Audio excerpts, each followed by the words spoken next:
ações e que o Teu Espírito Santo, Senhor, prepare o nosso coração para ouvir com humildade e receber esta palavra em nome de Jesus Cristo. Amém. Glória. Amém. Queridos irmãos, muito bom dia, graça e paz do Senhor Jesus, amém? Podeis assentar, amados irmãos, antes da gente iniciar o sermão em Ruth, eu quero dar boas-vindas aos nossos visitantes, externar nossa alegria de poder receber vocês aqui conosco. Eu estou vendo aqui algumas pessoas novas, que bom recebê-los aqui. Eu acredito que vocês já receberam um kit da nossa igreja. Nesse kit tem algumas informações da nossa igreja, mas é um modo, é um gesto de nós externarmos a nossa alegria e a nossa gratidão de tê-los conosco. Os irmãos estão felizes, irmãos, por recebermos visitantes nessa manhã? Deus abençoe vocês grandemente. Queridos irmãos, vamos abrir a palavra de Deus no livro de Ruth. Ruth, capítulo de número 3. Nós chegamos agora no meio do livro, no meio dessa história. Como eu disse no primeiro sermão dessa série, é um livro pequeno, mas com uma história que nos envolve do início ao fim dela. E à medida que nós vamos meditando nessa narrativa, nós somos levados a querer saber o que acontecerá logo em seguida. A gente fica até ansioso, né? O que vai vir? E talvez essa expectativa tão gostosa nessa narrativa é porque nós encontramos nessa história, irmãos, realidades que nós conhecemos muito bem, que fazem parte da nossa vida, da nossa história. Decisões. Toda semana nós somos levados a tomar decisões. Nós lidamos com sofrimento. Nós lidamos com perdas, luto. Nós vivemos com aflições, com amarguras. Nós choramos muito. Então essa história, ela fala muito de realidades da nossa vida. E por isso, então, talvez ela nos envolva de forma tão intensa. Mas também nós encontramos algo nessa história que faz parte da experiência de todo crente. A providência de Deus agindo em nossas vidas, mesmo quando nós não conseguimos perceber a sua atuação. Aquele momento em que tudo parece muito comum, que você não consegue ver as boas mãos de Deus visivelmente, mas que passando um determinado tempo, você olha para trás e consegue identificar que em todo momento as mãos de Deus sempre estiveram lá, te conduzindo e te abençoando. Deus preparando circunstâncias, abrindo caminhos e cumprindo os seus propósitos, mesmo enquanto nós não conseguimos ver nitidamente. Por isso que essa história nos envolve muito. E eu gostaria, irmãos, de fazer uma breve recapitulação, porque isso vai nos dar a oportunidade de relembrar alguns pontos importantes e também, ao mesmo tempo, aqueles que não tiveram oportunidade de conhecer um pouco dessa história, que estão aqui pela primeira vez, para que vocês tenham um entendimento mínimo do que essa narrativa está nos apresentando. No capítulo 1 do livro de Ruth, nós vimos ali Noemi voltando de Moabe para Belém em uma profunda amargura.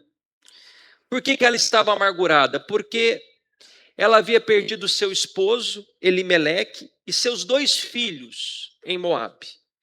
Eles eram de Israel, mas por conta de uma crise, de uma fome que veio sobre Israel, essa família se mudou para Moabe. E ficaram cerca de 10 anos, mas ali muitas tragédias aconteceram. E essa mulher agora viúva, sem seus 2 filhos, está retornando para Israel, mas ao lado dela, acompanhando-a, estava sua nora por nome Ruth. Ruth estava acompanhando Noemi de volta a Belém. E Ruth, por ser uma mulher moabita, ela teve que tomar uma decisão muito séria na vida dela. Ela abandonou seus deuses, a idolatria, ela abandonou o seu país de origem e ela se apegou ao Deus de Israel e ao povo da aliança. E quando elas chegaram em Belém, como vai narrar o finalzinho do capítulo 1, quando a cidade, uma cidade pequena, contemplou Noemi, toda a cidade se comoveu em ver o estado daquela mulher. Sem dúvida alguma, a fisionomia de Noemi demonstrava toda a sua tristeza e amargura por conta de tudo que havia acontecido. E ela faz um pedido: não me chamem mais de Noemi, comece a me chamar de Mara, porque ela disse que era uma mulher muito amargurada. E ela disse que quem lhe deu essa amargura foi o próprio Deus, porque Deus que ela fosse cheia para Moabe, mas que ela retornou vazia para Belém. Ela entende que tudo está rigorosamente no controle de Deus. E no capítulo 2, nós vemos Deus iniciando a transformação daquele cenário de vazio. Ruth, agora junto com a sua sogra Noemi, estão em Belém. E ela então toma a iniciativa de sair à procura de um campo para rebuscar espigas. E o texto vai nos mostrar no verso 3, que casualmente ela chega justamente aos campos de um homem chamado Boaz. Um homem piedoso, um homem extremamente generoso e o mais importante, ele é parente de Elimeleque, o sogro de Ruth. Boaz acolhe aquela mulher, protege, abençoa a vida de Ruth. Ruth nem sabia quem era Boaz até aquele momento, mas, como o texto diz, casualmente ela caiu naquele campo. Então nós começamos a enxergar de maneira mais clara a mão de Deus conduzindo cada detalhe dessa história. Foi Deus que direcionou Ruth àquele campo. Casualmente, irmãos, é uma maneira irônica que o narrador está aqui tentando nos mostrar, que não tem nada de casual, não existem por acasos, é a mão de Deus conduzindo todas as coisas. E ao final do capítulo 2, depois de toda a bondade, de toda a graça manifestada na vida de Ruth, por intermédio de Boaz, quando Ruth chega na casa da sua sogra e Noemi vê aquela abundância de alimentos, ela reconhece que por detrás daquelas atitudes de Boaz está as boas mãos de Deus.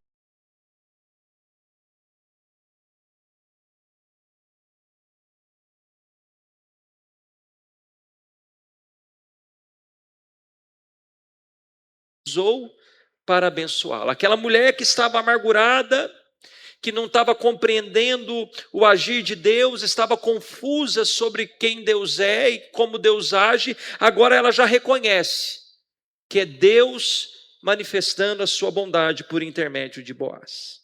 E o texto vai nos informar, no finalzinho do capítulo 2, que Ruth continuou trabalhando nos campos de Boaz durante a colheita da cevada e também do trigo. E isso provavelmente, irmãos, corresponde cerca de 2 a 3 meses. Quantos meses Ruth continuou trabalhando com Boaz? 3 meses. E agora nós entramos no capítulo de número 3. E agora a cena muda. O período da colheita chegou ao fim. E a narrativa agora vai nos conduzir à eira, o local aonde eram preparados os cereais após a colheita. E é justamente nesse cenário que vai acontecer um momento decisivo dessa história. Até aqui nós vemos Deus sustentando Ruth e Noemi em meio às suas necessidades. E agora nós vamos perceber Deus conduzindo essa história em direção à redenção daquela família. E é justamente nesse cenário aqui que o capítulo 3 se inicia. Irmãos, e para tentar facilitar o nosso entendimento do capítulo de número 3, que tem 18 versículos, eu fiz aqui uma divisão dessa narrativa, de um modo que a gente consiga entender alguns blocos desse capítulo 3. Do verso 1 ao verso de número 5, nós vamos ver aí o plano de Noemi para Ruth. Noemi quer que Ruth busque um lar para que ela tenha segurança e felicidade. Depois, logo em seguida, irmãos, do verso 6 ao 9, nós vamos ver o encontro de Ruth e Boaz na eira e o pedido de redenção apresentado por Ruth a Boaz. Bom, são esses dois momentos que nós vamos nos deter nessa manhã. Mas logo em sequência, do verso 10 ao 15, que será a semana que vem, nós veremos a resposta de Boaz a Ruth.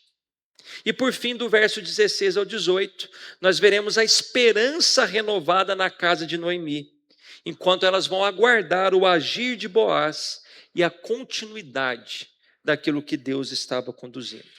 Então, nessa manhã, nós vamos ficar do verso 1 ao verso 9.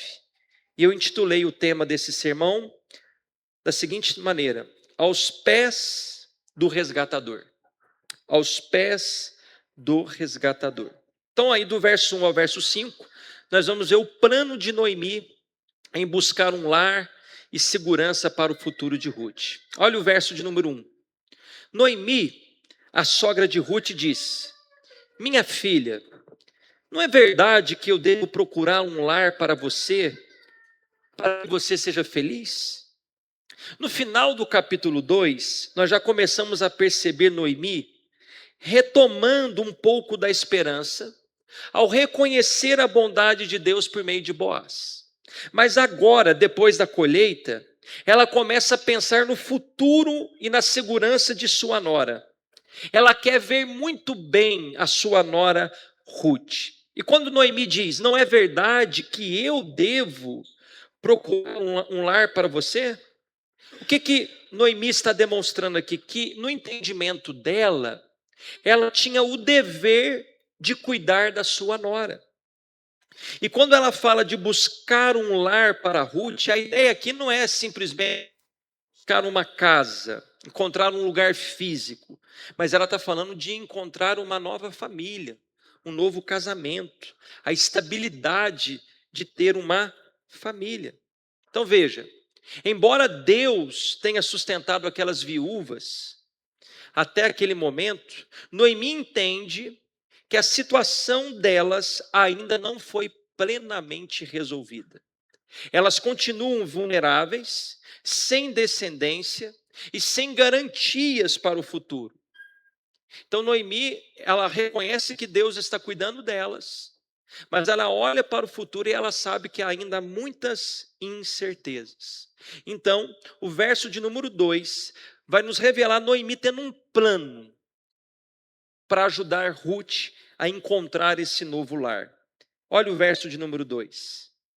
E esse Boaz, na companhia de cujas servas você esteve, não é um dos nossos parentes?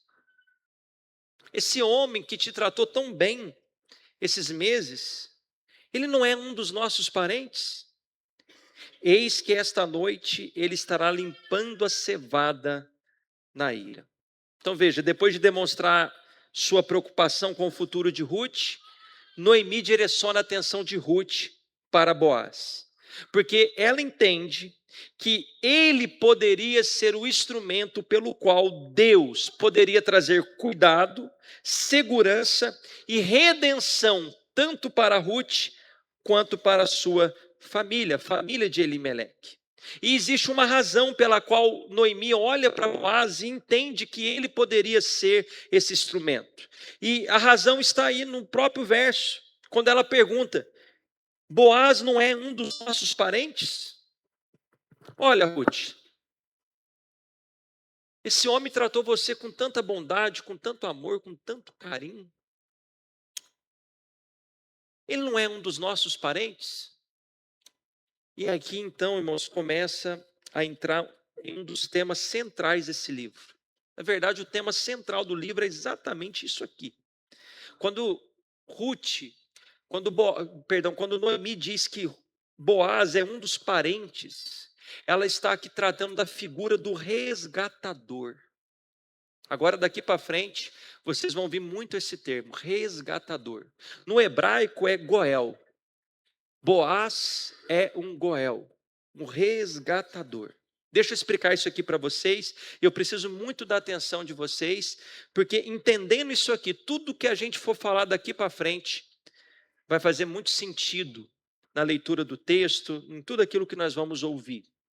Dentro da lei de Israel, o resgatador, ele era um parente próximo que possuía responsabilidades familiares, de membros então da sua família que estavam num estado de fragilidade, de pobreza, de percas.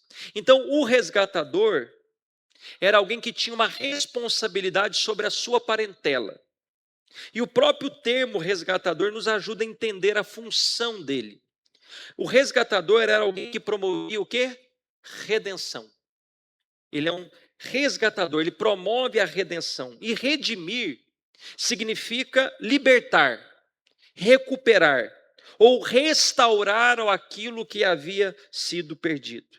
Então era uma intervenção em favor de um parente próximo que por si mesmo, sozinho, ele não conseguia mudar sua própria condição. Então pense em um membro da sua família que por si só ele não tem condições de mudar a sua situação. Então o resgatador era alguém que tinha essa responsabilidade de ajudar um membro da sua família em um estado de pobreza, em um estado difícil. Então, na prática, como que acontecia essa redenção? De algumas maneiras. Por exemplo, se algum membro da família vendesse uma propriedade dele por conta de um momento difícil, um momento de pobreza, o resgatador, pela lei de Israel, ele poderia comprar aquela propriedade de volta para que aquela propriedade continuasse como da família. Um outro caso, se um familiar tivesse se vendido como escravo por causa de uma extrema necessidade, o resgatador poderia pagar o preço da redenção e libertá-lo da escravidão e devolver ao seu familiar a liberdade. Existem outras situações também em que o resgatador poderia e deveria assumir a responsabilidade de proteger a família. Ou seja, o resgatador era alguém que assumia a causa da família, arcava com os custos e agia para restaurar aquilo que havia perdido. Então, esse é o resgatador. Mas além da lei do resgatador, existia também uma outra lei em Israel, chamada lei do levirato, que era quando um homem morria sem deixar sem deixar descendência. Então imagine um casal, esse homem morre e ele não deixa filhos, ou seja, ele não deixa descendência. Então o que essa lei do levirato exigia?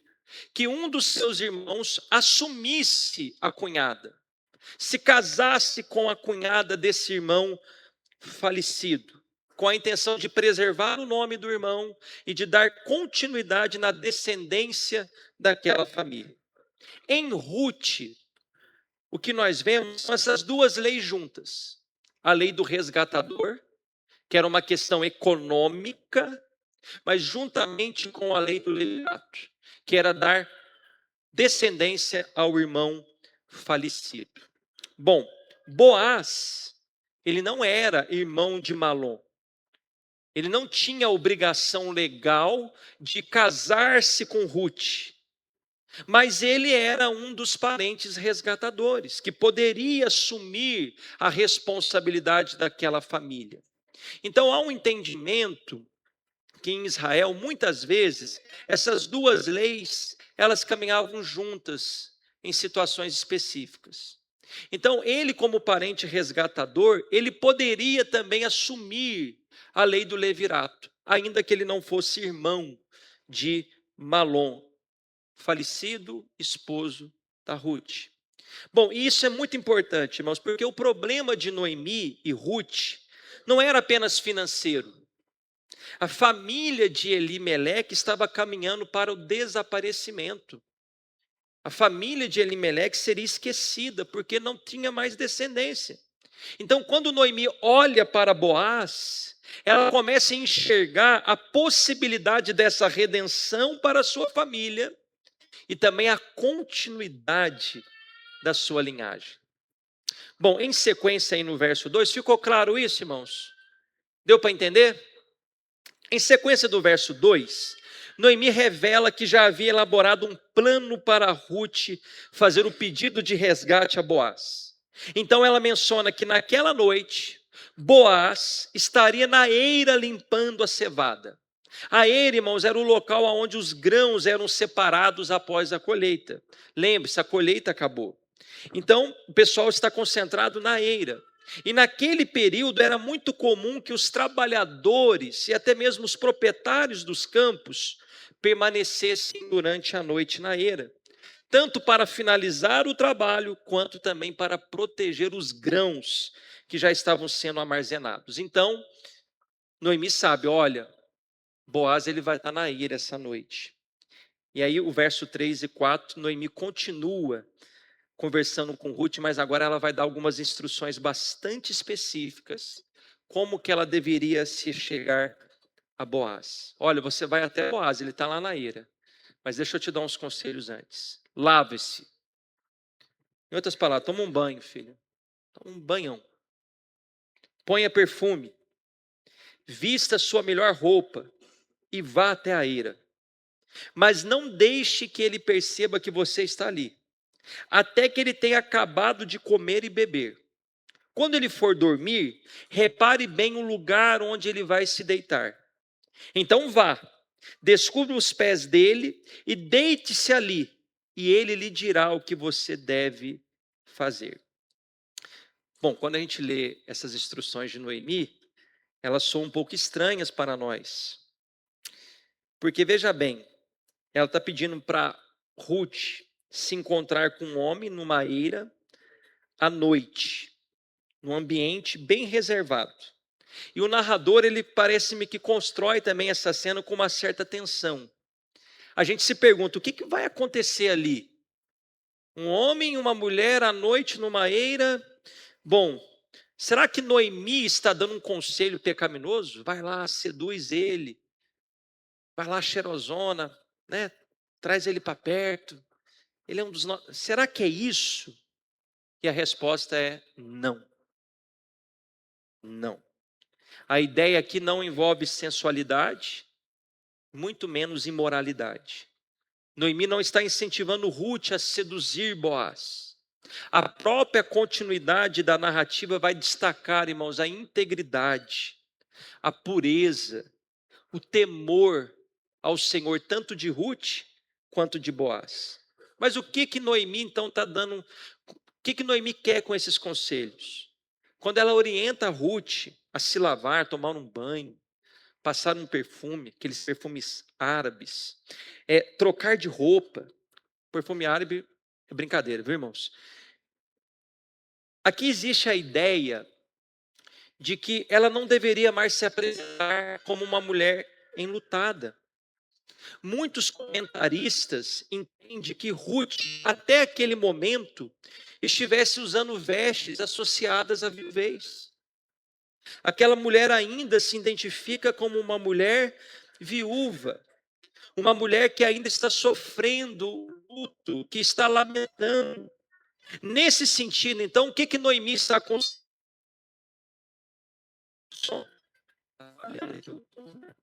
o que Noemi som, som. Obrigado, Júnior.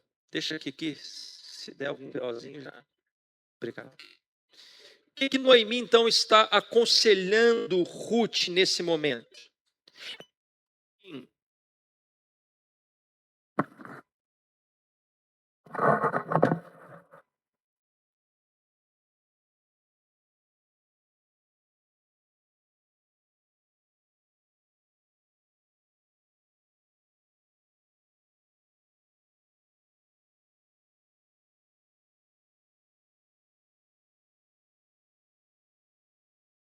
O Júnior já trabalhou em alguma coisa que vem de terno. Você viu que ele facilitou a minha vida aqui? Obrigado.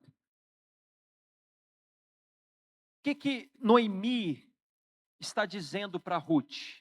Ruth, chegou o momento de você deixar para trás esse período de luto, esse período de dor.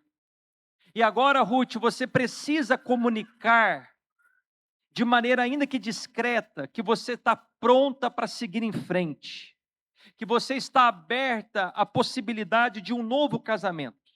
Essa é a ideia de Noemi quando ela diz para Ruth tomar um banho, passar um perfume, colocar uma bela roupa. E aí tem um outro conselho. Noemi pede para que Ruth descubra os pés de Boaz quando ele estiver deitado. E a ideia aqui de descobrir os pés é para que no meio da noite, no frio, Boaz então sentisse frio, então tivesse aquela necessidade de se despertar, de fazer algo durante a noite e pudesse ali ver Ruth. E foi exatamente o que aconteceu. Nós vamos ver isso no texto. Então, após Boaz se despertar, acordar, qual é a orientação de Noemi? É para que Ruth aguardasse o que Boaz lhe diria e qual a direção que ele daria a Ruth. E diante dessas orientações, o verso 5 diz que Ruth demonstra humildade, confiança e obediência a Noemi. Olha o verso de número 5. Ruth respondeu: farei tudo o que a senhora está me dizendo. Ruth não questiona, mesmo sem saber como que Boaz iria reagir. Ruth simplesmente decide seguir as orientações da sua sogra. E é aqui que nós entramos na segunda parte do capítulo 3. O verso 6 já vai nos mostrar Ruth indo até a eira e colocando em prática tudo que Noemi havia orientado. Olha o verso 6. Então, Ruth foi para a eira e fez conforme tudo que sua sogra lhe havia ordenado. Irmãos, perceba como que o narrador faz questão de destacar a obediência de Ruth. Agora ela está lá na eira, imagina a cena, irmãos. Ela está lá na eira, observando Boaz, esperando o momento dele comer, beber e se deitar. E quando Boaz termina a refeição, quando ele vai então se deitar, acontece exatamente o que Noemi havia antecipado. Olha o verso 7. Quando Boaz terminou de comer e beber, estava já de coração tanto alegre, foi deitar-se ao pé de um monte de cereais. E então Ruth chegou de mansinho, descobriu os pés dele e se deitou. Meus irmãos, nesse verso aqui eu quero destacar a expressão de coração tanto alegre. Porque alguém pode pensar, rapaz, Boaz bebeu e ficou embriagado. O homem chapou. Não. Não tem essa ideia aqui de embriaguez. A ideia aqui é de um homem que trabalhou o dia todo, comeu, bebeu o seu vinho, está satisfeito e alegre após um dia todo de trabalho. Após comer uma bela refeição, ele se deita alegre, satisfeito. E veja que Noemi havia orientado Ruth. Quando ele se deitar, quando ele já tiver feito tudo isso, você então vai com cuidado, você vai descobrir os pés de Boaz. E o texto diz que ela foi de mansinho e fez exatamente isso. Ela descobriu os pés de Boaz e se deitou ali sobre os pés de Boaz. Então o verso 8, chega o momento em que Boaz percebe que alguém está deitado aos seus pés. Verso 8. Aconteceu que no meio da noite, o homem se assustou e sentou-se.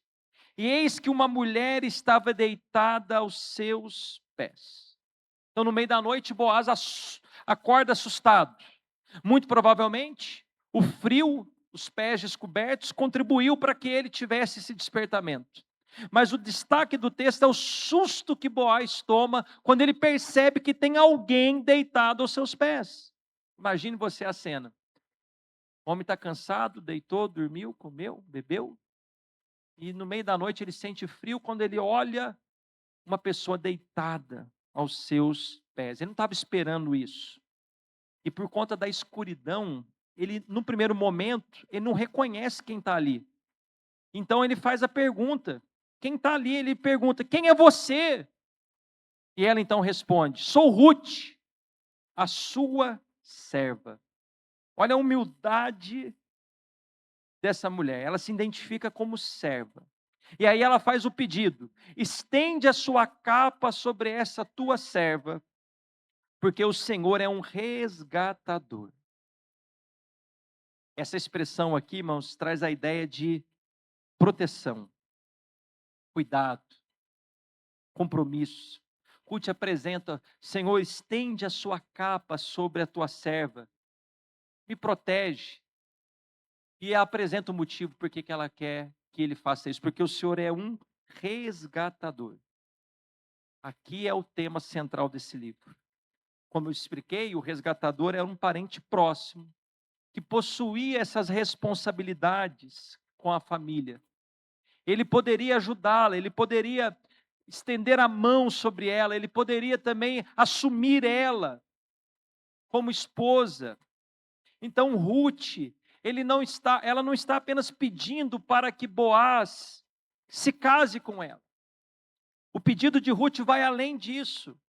Ela está pedindo para que Boaz desse continuidade na família de Elimeleque.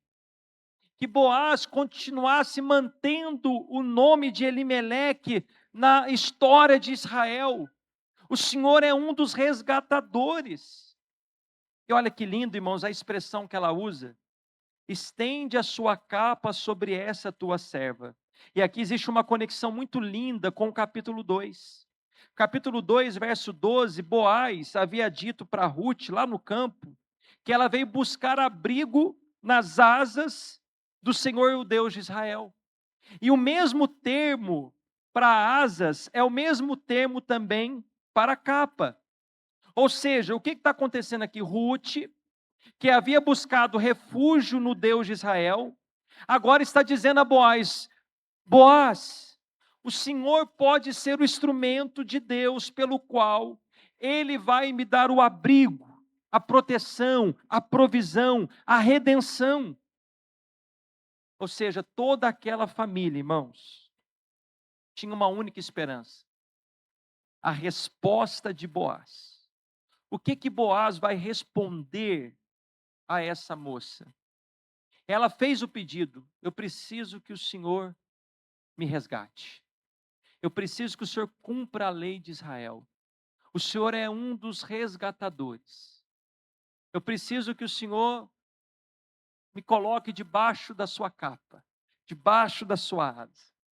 E na semana que vem, irmãos, nós vamos ver então a resposta de Boaz. Nós vamos ver o que aconteceu, o que ele disse. Mas uma pequena síntese eu faço aqui, a aplicação que esse texto nos ensina. O que nós estamos vendo aqui, irmãos? Que desde o capítulo 1, Deus está conduzindo essa história de uma maneira muito cuidadosa, de maneira soberana. Essa história que começou com vazio, com luto, com amargura, agora começa a ser direcionada à esperança e à redenção. E a figura agora do resgatador, ela ocupa um lugar central nessa história. Como eu disse a vocês, capítulo 3, capítulo 4, você só vai ouvir falar de resgatador, aquele que redime. E o texto então vai nos mostrar isso.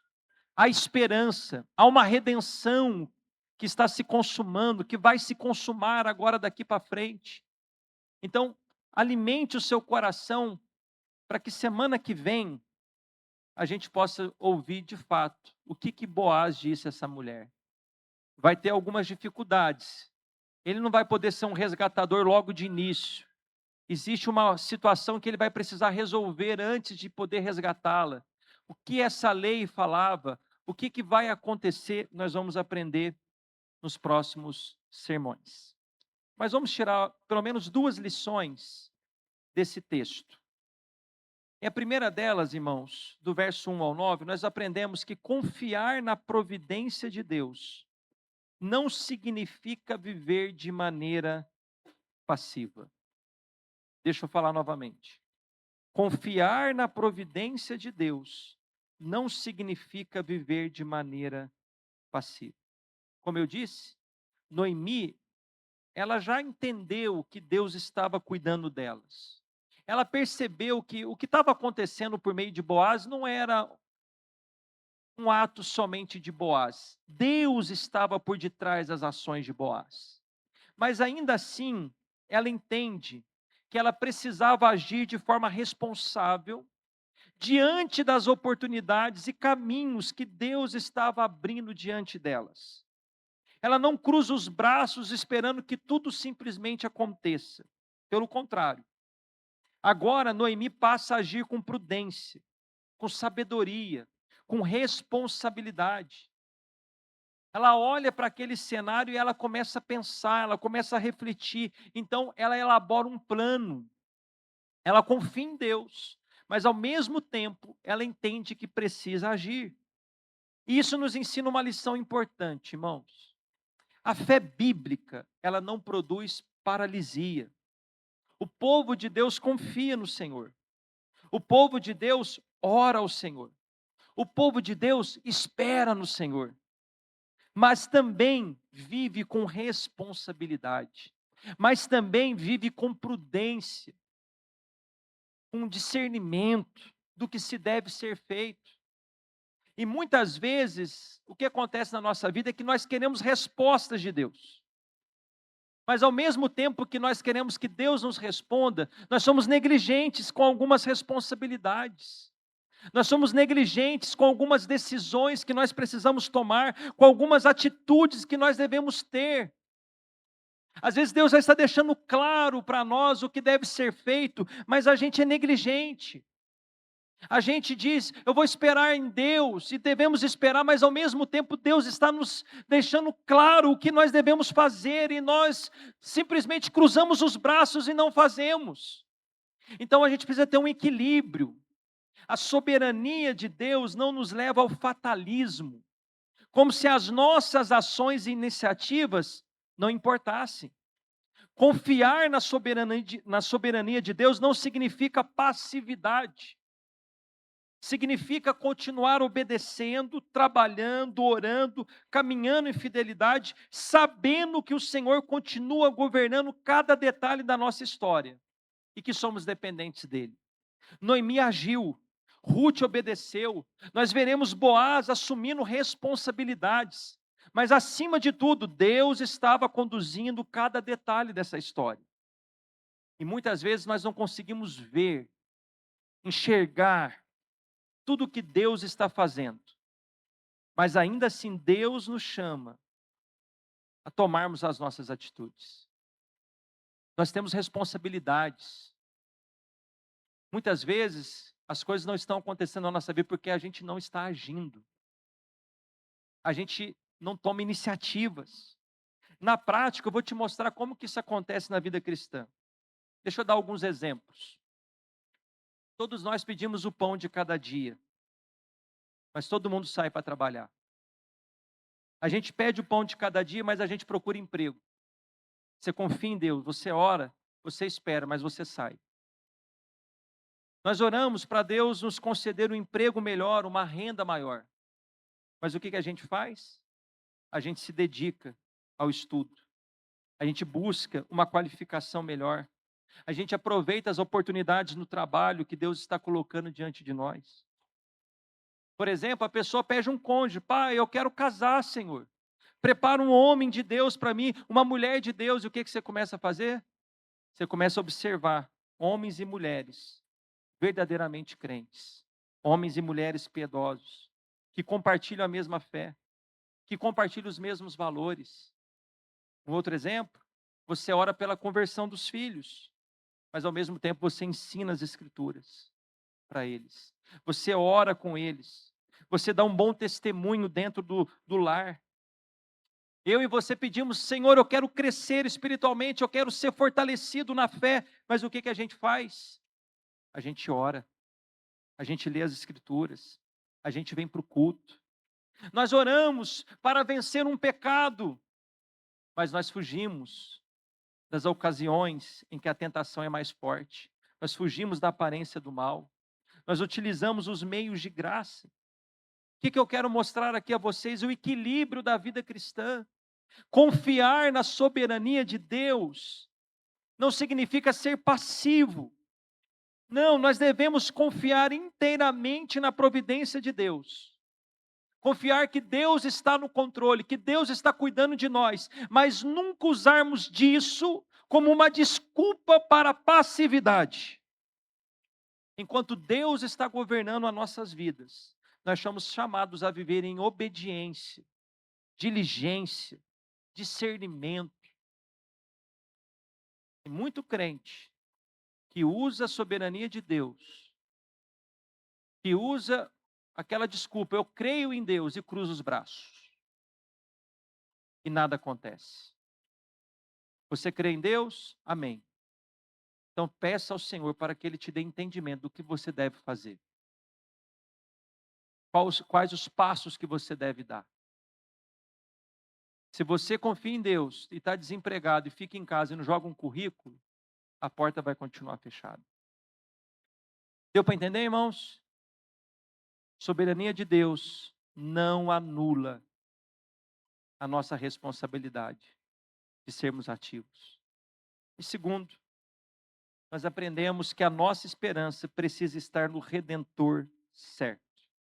Ao longo desses versos, nós percebemos que toda a esperança daquela família começa a se concentrar na figura do resgatador. E nos próximos sermões, como eu disse, nós vamos ver isso de maneira mais ampla. Esse tema vai ser desenvolvido de maneira mais profunda. Mas veja, a família de Elimeleque estava caminhando para desaparecer. Não havia descendência, não havia continuidade, não havia esperança humana para aquela linhagem. Mas existia um resgatador que poderia assumir legalmente a responsabilidade pelo resgate. E essa figura, então, do resgatador, de Boaz como resgatador, nos conduz diretamente a Cristo. Assim como Boaz poderia assumir a causa daquela família, agir em favor dela, restaurar aquilo que estava sendo perdido, Jesus Cristo veio como nosso verdadeiro resgatador, redentor. Ele veio nos resgatar, porque nós estávamos perdidos. Nós não tínhamos como mudar a nossa própria condição, assim como Ruth e Noemi também não poderia. Ele veio mudar a nossa condição, por quê? Porque nós éramos incapazes de salvar a nós mesmos, nós não tínhamos esperança, mas Cristo, como resgatador, assumiu a nossa causa, pagou o preço do nosso resgate e fez aquilo que jamais poderíamos fazer por nós mesmos. Veja o que o próprio Senhor Jesus disse: pois o próprio Filho do Homem não veio para ser servido, mas para servir e dar a sua vida em resgate por muitos. E assim como a esperança de Ruth repousava sobre o resgatador, toda a nossa esperança repousa unicamente em Cristo Jesus. E como Ruth se colocou humildemente aos pés daquele que poderia resgatá-la, o Evangelho também nos chama a irmos a Cristo em humildade, arrependimento e fé, reconhecendo que somente nele há verdadeira redenção para as nossas vidas. Ruth se aproximou de Boaz sem garantias humanas, mas encontrou o acolhimento. E o Evangelho nos lembra que ninguém que se achega a Cristo, nosso resgatador, será rejeitado. Jesus mesmo disse: o que vem a mim, de modo nenhum o lançarei fora. Talvez você esteja aqui cansado, sobrecarregado, sem esperança, mas hoje as Escrituras nos lembram: existe um Redentor. E assim como Ruth, que foi aos pés daquele que poderia resgatá-la, Cristo também convida pecadores a se achegarem a Ele pela fé, como Ele mesmo declarou: vinde a mim, todos vós que estão cansados e sobrecarregados, e eu vos aliviarei. Não permaneça longe do Redentor. Vá até Cristo, o nosso Redentor eterno. Ele pode resgatar a sua vida. Você está perdido, mas Ele pode te resgatar. Você está sem esperança, mas Ele é a nossa esperança. O pecado traz um fardo enorme às nossas vidas, mas Ele pode tirar esse fardo da culpa e proporcionar a você perdão e salvação eterna. Senhor, obrigado pela Tua palavra. Senhor, que história gloriosa. Vemos o Senhor conduzindo detalhadamente a vida de Ruth e a vida de Noemi. Vemos o Senhor, ó Deus, guiando os passos dessas mulheres, ainda que elas não percebessem em boa medida desse tempo. Mas é tão lindo ver também que quando Noemi percebe que é o Senhor que estava conduzindo essas coisas, ela então, ó Deus, toma uma atitude. Ela elabora esse plano. Ela entende que ela precisaria fazer algo em favor de Ruth. E ela orienta Ruth a fazer esse pedido de resgate a Boaz. Senhor, ajuda-nos a percebermos a bondade do Senhor e entendermos o que o Senhor quer que façamos. Ajuda-nos, ó Deus, a darmos os passos dentro da sua vontade. Não nos permita usar, ó Deus, a nossa confiança na sua soberania como uma desculpa para uma vida passiva, sem atitudes. Mas também não nos permita, Senhor, encontrar um desequilíbrio nessa compreensão. Porque muitas vezes, ó Deus, na compreensão de termos que tomar atitudes, nós nos tornamos autossuficientes. E agimos como se tudo dependesse de nós. Não, Senhor, não é isso que nós precisamos e queremos.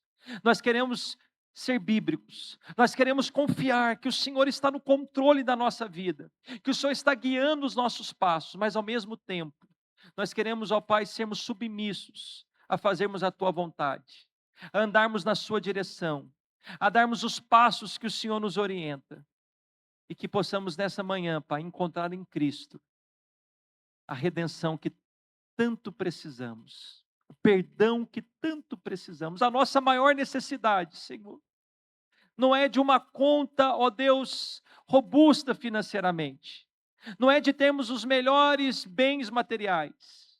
A nossa maior necessidade é de redenção. Que os nossos olhos possam estar em Cristo Jesus, o eterno Redentor e resgatador do seu povo.